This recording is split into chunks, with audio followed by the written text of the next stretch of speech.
বিশ্বের মানুষের কাছে নীল একটি চমৎকার রং, কিন্তু বাঙালির ইতিহাসে এই নীল চাষের সঙ্গে জড়িত আছে অনেক কান্না বেদনার গল্প। আমরা সবাই জানি নীল বিদ্রোহের কথা। ইংরেজরা বাঙালিকে এই নীল চাষে বাধ্য করত এবং বাঙালিরাও এটি চাষে বাধ্য ছিল।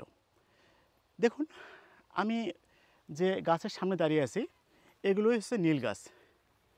আমাদের রংপুর অঞ্চলে প্রাকৃতিকভাবেও এই গাছ জন্মায়। সম্ভবত এর কয়েকটি প্রজাতি আছে, তার মধ্যে সবথেকে লাভজনক উপায়ে যে গাছ থেকে নীল চাষ বা নীল উৎপাদন করা হয় এটি সেই জাত। মজার বিষয়, এই নীল চাষ কিন্তু আবার ফিরে এসেছে। আমি এসেছি রংপুরের সিটি কর্পোরেশন, এটি মধ্য রাজেন্দ্রপুর।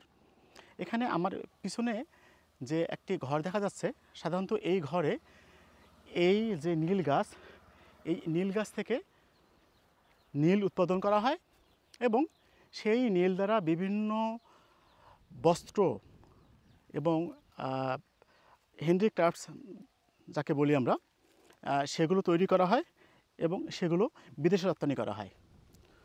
তো এর আগে যদিও নীল চাষের সঙ্গে বাঙালির অনেক কষ্ট দুঃখ জড়িত ছিল, এবার কিন্তু এই নীল চাষ বাঙালির মাঝে ফিরে এসেছে আশীর্বাদ হিসাবে। কারণ তারা এই নীল চাষ করে নীলজাত পণ্য যে আছে তা উৎপাদন করে তারা ন্যায্য মজুরি পান এবং এগুলো বেশ চড়া দামে দেশের বাইরে রপ্তানি হচ্ছে, আয় হচ্ছে অনেক বৈদেশিক মুদ্রা। তো যারা কখনো নীল গাছ দেখেননি, দেখুন এগুলো নীল গাছ। এগুলো কিন্তু এখানে লাগানো হয়েছে এবং দেখুন উপরে কিন্তু পাতা ছাঁটাই করা আছে, যেখানে পাতা ছাঁটাই করা হয় এবং ছাঁটাই করে এই সামনে যে আপনি দেখছেন এটি কারখানা, যে এই কারখানায় এই পাতা প্রক্রিয়াজাত করে সেখান থেকে নীল উৎপাদন করা হয়। আজকে শুক্রবার, এই কারখানাটি আজকে বন্ধ। আমি এই কারণে আপনাদের এই কারখানাটি দেখাতে পারলাম না, তবে যে কোনো একদিন আমি অবশ্যই আপনাদের এই কারখানাটি দেখাবো। এটি আসলে আমার নিজের এলাকা, তো আমার যেহেতু এখানে থাকা হয় না, আমি কর্মসূত্রে অন্য জায়গায় থাকি, তাই এখানে সবসময় আসা হয় না। তবে এরপর যেদিন আমি বন্ধে আসব আমি অবশ্যই আপনাদের এই কারখানাটি ঘুরে দেখাবো। আজকে শুধু নীল গাছটি দেখুন। এগুলো কিন্তু বীজ, এই বীজ হচ্ছে, এই বীজ ছেটালেই পরে আবার নতুন গাছের জন্ম হবে। সাধারণত এই এলাকায় বেশিরভাগ রাস্তার ধারেই এই গাছ লাগানো হয়।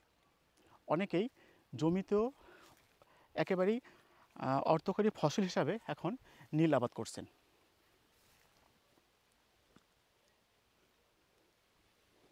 দেখুন বীজ, এই হচ্ছে নীল গাছ। যারা আজকে এই গাছ প্রথম দেখলেন এবং জানলেন যে এটি আবার বাংলাদেশে অর্থনৈতিকভাবে লাভবান একটি কৃষি পণ্য হিসেবে ফিরে এসেছে, আশা করি তাদের ভালো লেগেছে। ধন্যবাদ সবাইকে সাথে থাকার জন্য।